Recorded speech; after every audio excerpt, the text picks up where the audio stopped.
তারা এসএসসি পরীক্ষায় ফেল করেছো, আমি বলছিলাম তাদেরকে, যারা পরীক্ষা আজকে খারাপ হয়েছে মন খারাপ করো না, ডিপ্রেশনে থেকো না, আত্মঘাতী সিদ্ধান্ত নিও না।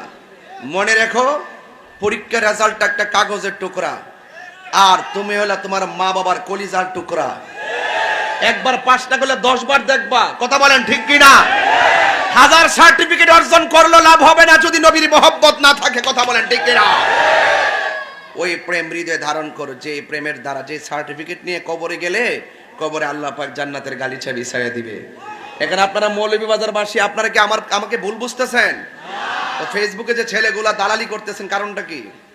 অনেকে যে পক্ষ নিচ্ছে, আপনি ভুলটা তো ভুল বলবেন, এটা তো তাহিরি বিরুদ্ধে ভুল না, এটা ব্যক্তিগত আক্রোশ না, এটা হলো নবী বিদ্বেষীদের বিরুদ্ধে নবীর প্রেমিকের আন্দোলন। কথা বলেন ঠিক কিনা? এখানে সবাইকে সজাগ থাকতে হবে। আমি তার বক্তব্যের ভিতরে কাদিয়ানির গ্রান পাইতেছি, তবে টুডে টুমোর এটা প্রমাণ করবো ইনশাল্লাহ। আমি দেখতেছি তার যোগসূত্র কোথায়। এগুলা মুখে মুখে মিষ্টি ভাষা বললে মুনাফিক, এগুলা যাদের অন্তরে বক্রতা থাকে। এই জন্য আল্লাহ কোরআনে বলছেন, আমাকে বিষয় দিয়েছেন তো আমি একটু আমার বিষয়ের দিকে যাই, কারণ আল্লাহ পাক আকাশটা খুব ভালো রাখছে। কথা কোন ঠিক কিনা? এটাও একটা নিয়ামত। আলহামদুলিল্লাহ বলেন। আল্লাহ রাব্বুল আলামিন বলেন, আল্লাহু ওয়ালিয়্যুল্লাযীনা আমানু ইউখরিজুহুম মিনাজ যুলুমাতি ইলান নূর।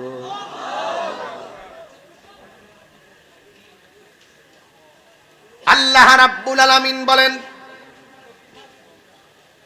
যারা ঈমানদার তাদের অভিভাবক হলো আল্লাহ। সুবহানাল্লাহ। যারা ঈমানদার তাদের অভিভাবককে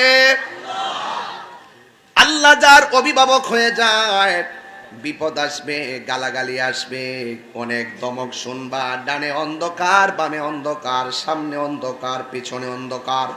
আল্লাহ রাব্বুল আলামিন বলেন, আমি আল্লাহ তাদেরকে অন্ধকার থেকে বের করে আমি আল্লাহ আলোর দিকে নিয়ে যাই। আমি আল্লাহ তাদেরকে অন্ধকার থেকে আলোর পথে নিয়ে যাই। এই জন্য যারা ইমানের পথে থাকবে, দুইটা কন্ডিশন যার মাঝে থাকবে, এই মানুষটার জন্য আল্লাহ নাজাতের গ্যারান্টি দিয়েছেন।